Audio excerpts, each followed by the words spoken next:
दोस्तों, एक आदमी 10 लाख रुपए सेव करता है और फिर अपने दोस्तों से कहता है कि मैं फाइनली एक ऐसी कार खरीद पाऊंगा।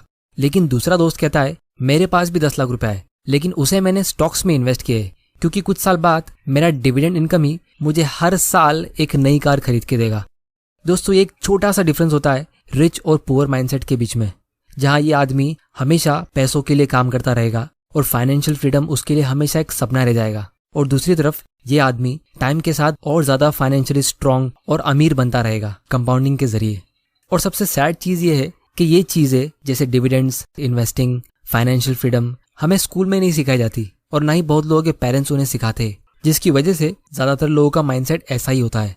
लेकिन इस चैनल के जरिए मेरा एम यही है कि आपको नॉलेज, मोटिवेशन और डायरेक्शन तीनों मिले ताकि आप जल्द से जल्द अमीर बने और फाइनेंशियल फ्रीडम अचीव कर सके। तो दोस्तों, आज मैं 3 इंपॉर्टेंट पॉइंट्स डिस्कस करने वाला हूँ जिससे आप अपने माइंडसेट को इम्प्रूव कर सकते हो और आप खुद देखोगे कि रिच और पुअर माइंडसेट के बीच में कितना फर्क होता है। तो दोस्तों, इमेजिन करो कि आप 20 साल के हो और आपने अपनी पढ़ाई कंप्लीट की। आपके पेरेंट्स आपको एक ब्रांड न्यू कार गिफ्ट करते, बिल्कुल आपके चॉइस की और बहुत ही महंगी। बस इसमें एक छोटा सा ट्विस्ट है कि आपको सिर्फ वही एक कार यूज करने मिलेगी आपकी पूरी लाइफ में, और इसके बाद आप कोई दूसरी कार खरीद ही नहीं सकते।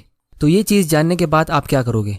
बहुत लोग उस कार को पहली बार ड्राइव करने से पहले ही उसके ओनर्स मैनुअल को और इंस्ट्रक्शंस को 4 बार रीड कर लेंगे। उसके लिए एक पार्किंग गैराज का बंदोबस्त करेंगे, टाइम आने पे उसका ऑयल चेंज करेंगे और अगर उसको जरा से भी स्क्रैच लगता है तो उसे फौरन ठीक करेंगे और हर वक्त उसका ख्याल रखेंगे, क्योंकि आपको पता है कि ये कार आपकी पूरी लाइफ तक तो कम से कम चलना चाहिए।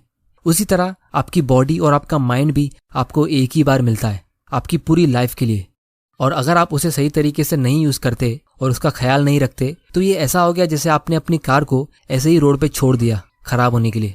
अब दोस्तों, रियलिटी में आप अपने घर को या गाड़ी को बहुत बार चेंज कर सकते हो, लेकिन आपका माइंड आप रीसेट नहीं कर सकते। वीडियो गेम की तरह आप इसमें न्यू गेम सिलेक्ट करके एक नई लाइफ लेके आ नहीं सकते। इसीलिए जो लोग सक्सेसफुल होते हैं वो लोग कम उम्र में ही अपने माइंडसेट को स्ट्रांग बना के एक अलग ही डायरेक्शन में निकल जाते हैं। दोस्तों, मुझे अभी भी याद है जब मैं कॉलेज में था तो मेरे प्रोफेसर ने पहले दिन की स्पीच में ये सवाल पूछा था कि हमारी लाइफ का सबसे वैल्यूएबल एसेट क्या होता है। कुछ लोगों ने कहा उनका घर, कुछ लोगों ने कहा उनका इन्वेस्टमेंट्स, उनकी कार या उनकी बाइक वगैरह वगैरह, लेकिन एक्चुअल आंसर कुछ और ही था। आपका सबसे वैल्यूएबल एसेट आपका माइंड है। जितने भी लोग कॉलेज में जाते हैं वो अपने माइंडसेट को इम्प्रूव करने के लिए जाते हैं ताकि उनकी फ्यूचर की अर्निंग कैपेसिटी इंक्रीज हो सके और उस एक 4 साल के छोटे से इन्वेस्टमेंट से उनकी आने वाली 40 साल की जिंदगी बदल सकती है। तो इसीलिए अगर आप अपने आप पर इन्वेस्ट नहीं करते तो आप अपना सबसे वैल्यूएबल एसेट को वेस्ट कर रहे हो, क्योंकि जिस तरह मैंने ये वाले वीडियो में एक्सप्लेन किया था कि वैल्यूएशन का गोल्डन रूल ये होता है कि the value of any asset is the present value of all the expected future cash flows. तो अगर आपको इन्वेस्टिंग के बारे में कुछ भी नहीं पता तो इसका मतलब ये है कि आप फिलहाल अपनी सैलरी एफडी में इन्वेस्ट करते होगे जिससे आपको 6% का रिटर्न मिलता होगा। लेकिन अगर आप थोड़ा सा टाइम इन्वेस्ट करोगे और अपने माइंडसेट को इम्प्रूव करोगे तो आपको उससे डबल रिटर्न मिल सकता है, मतलब 12% का। और अगर आप और इन्वेस्ट करते हो तो आप डायरेक्ट बिजनेस स्टार्ट कर सकते हो या फिर एग्जिस्टिंग बिजनेसेस खरीद सकते हो, मतलब स्टॉक्स में इन्वेस्ट कर सकते हो, जिससे आपको 12% की जगह पे 18% का भी रिटर्न मिल सकता है। मतलब आप अपने सबसे वैल्यूएबल एसेट की वैल्यू को काफी गुना बढ़ा सकते हो सिर्फ कुछ अच्छी बुक्स रीड करके या फिर ऐसे वीडियोस को देख के। अब बहुत लोग मुझे कहते हैं कि उनके पास 20s में ज्यादा पैसे होते नहीं है, उनके पास सिर्फ कुछ हजार रुपए होते हैं पॉकेट मनी के लिए, तो क्या उनको उतने कम पैसे से इन्वेस्ट करना चाहिए? तो दोस्तों, यहाँ पे मैक्सिमम लोग एक बहुत ही इंपॉर्टेंट चीज को मिस कर देते हैं कि भले ही आपके पास फिलहाल पैसे नहीं है लेकिन आप फाइनेंशियल फ्रीडम की जर्नी को अभी से शुरू कर सकते हो। क्योंकि जिन लोगों का पुअर माइंडसेट होता है वो ये कहते हैं कि जब मेरे पास ज्यादा पैसे आएंगे तब मैं पैसा मैनेज करना और इन्वेस्टिंग करना शुरू करूंगा। लेकिन जिन लोगों का रिच माइंडसेट होता है वो ये कहते हैं कि जब मैं इन थोड़े से पैसे को सही तरीके से इन्वेस्ट करना शुरू करूंगा और मनी मैनेजमेंट सीखूंगा तो अपने आप मेरे पास ज्यादा पैसे आ जाएंगे। और इससे होगा ये कि जब आपके पास ज्यादा पैसे आएंगे तब तक आपकी नॉलेज भी स्ट्रांग हो जाएगी। इसीलिए अमीर लोग हमेशा इन्वेस्टमेंट ढूंढते हैं और गरीब लोग हमेशा बहाने ढूंढते हैं। और इन्वेस्टिंग की शुरुआत करने के लिए आपको बहुत बड़ा अमाउंट नहीं चाहिए, आप 500 रुपए से भी शुरू कर सकते हो, जैसा मैंने ये वाले वीडियो में एक्सप्लेन किया है। क्योंकि वॉरेन बफे ने 11 साल की एज में इन्वेस्टिंग शुरू की थी, तब वॉरेन बफे ने ये नहीं कहा था कि उन्होंने बहुत जल्दी इन्वेस्टमेंट शुरू किया। वॉरेन बफे ने ये कहा कि I made my first investment at the age of 11, I was wasting my life until then. आप किसी भी 30 या 40 साल के आदमी से पूछोगे कि उसकी लाइफ की सबसे बड़ी मिस्टेक क्या थी, तो मैक्सिमम लोग यही कहेंगे कि उनकी सबसे बड़ी मिस्टेक यही थी कि उन्होंने इस मनी मैनेजमेंट को बहुत देर से समझा। तो अगर आपके पास स्टॉक्स खरीदने के लिए डीमैट अकाउंट नहीं है तो आप फ्री में डीमैट अकाउंट ओपन कर सकते हो। मैंने नीचे डिस्क्रिप्शन में उसकी लिंक डाल दी है, जहाँ पे आप घर बैठे बैठे ऑनलाइन इन्वेस्टमेंट कर सकते हो। और अगर आप किसी भी सक्सेसफुल बिजनेसमैन जैसे Bill Gates, Steve jobs, Elon Musk या कोई भी ऐसे लोगों की बुक्स पढ़ोगे या इनके स्पीचेस सुनोगे, तो आपको इनके पास से एक सबसे बड़ी इंपॉर्टेंट चीज यही सीखने मिलेगी कि आपको अपनी 20s में ज्यादा से ज्यादा रिस्क लेना चाहिए। मतलब कोई नया बिजनेस स्टार्ट करना चाहिए, और ये चीज मैं भी रेकमेंड करता हूँ। लेकिन अगर आप किसी वजह से कोई बिजनेस स्टार्ट नहीं कर सकते, तो कम से कम आप ये कर सकते हो कि जो कंपनीज ऑलरेडी सक्सेसफुल है आप उसमें इन्वेस्ट कर सकते हो। तो दोस्तों अब आते हैं हम इस वीडियो के सबसे इंपॉर्टेंट पार्ट की तरफ। अब दोस्तों इमेजिन करो कि आप अपने कंप्यूटर पे एक लेटर लिखते हो, फिर आप उसका एक प्रिंट आउट निकालते हो और फिर उसकी हार्ड कॉपी को रीड करते हो, और रीड करते वक्त आप देखते हो कि उसमें एक टाइपिंग मिस्टेक है। तो उसे ठीक करने के लिए आप एक इरेजर निकालते हो और उसे इरेज करके उस मिस्टेक को सही कर लेते हो। फिर आप वापस से उस लेटर को प्रिंट करते हो और देखते हो कि वहां पे सेम वही मिस्टेक अभी भी है।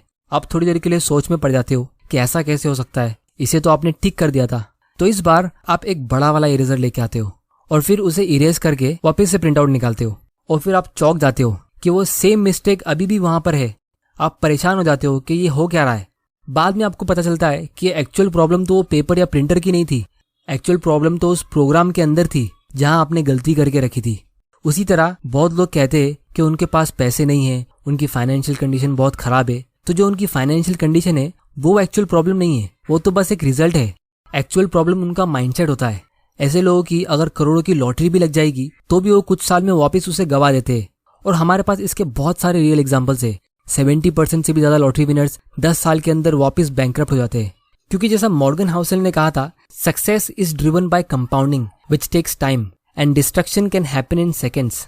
तो अगर आपको एक्चुअली में अमीर बनना है और अमीर रहना है तो आपको कंटिन्यूसली अपने माइंड में इन्वेस्ट करते रहना पड़ेगा। क्योंकि छोटे छोटे आउटकम भी लॉन्ग टर्म में बहुत बड़े रिजल्ट्स क्रिएट करते हैं कंपाउंडिंग के जरिए। अगर आप सिर्फ 0.01% इंप्रूव होते हो डेली, तो एक साल में आप 37 टाइम्स इंप्रूव हो सकते हो। लेकिन अगर आप रॉन्ग डायरेक्शन पे जाते हो तो कंपाउंडिंग वहां भी काम करती है। इसीलिए वीडियो को एंड करने से पहले मैं सिर्फ इतना बोलना चाहूंगा कि आप में से बहुत लोग मुझे कमेंट करके बोलते हो कि मेरे वीडियोस पे इतने कम व्यूज आते हैं और दूसरे कॉमेडी यूट्यूबर्स के वीडियोस पर मिलियंस में व्यूज आते हैं। तो इसकी वजह यह है कि मैक्सिमम लोगों को सिर्फ इंस्टेंट ग्रेटिफिकेशन चाहिए होता है, मतलब सिर्फ उस टाइम का एंजॉयमेंट, क्योंकि वो बिलीव ही नहीं करते कि उनके लिए अमीर होना या फाइनेंशियली फ्री होना पॉसिबल है।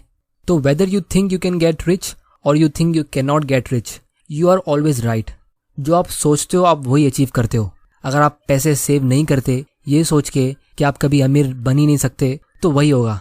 लेकिन अगर आप अपने माइंडसेट पे इन्वेस्ट करते हो और इस मनी मैनेजमेंट के गेम को सीख लेते हो फाइनेंशियल फ्रीडम के लिए, तो ये बात तो पक्की है कि आप कभी ना कभी फाइनेंशियली फ्री हो जाओगे। तो दोस्तों आज के वीडियो में इतना ही। अगर आप ऐसे वीडियोस फ्यूचर में देखना चाहते हो तो इस चैनल को सब्सक्राइब करना मत भूल जाना और बेल आइकन प्रेस कर देना ताकि आप ऐसे इंपॉर्टेंट वीडियोस मिस ना कर दो। अब मुझे नीचे कमेंट करके बताओ कि मैं कौन सी टॉपिक पे अपना अगला वीडियो बनाऊं। वीडियो पसंद आया तो इसे लाइक करो, नहीं पसंद आया तो डिसलाइक करो। आपका वैल्यूएबल टाइम देने के लिए thank you and good bye.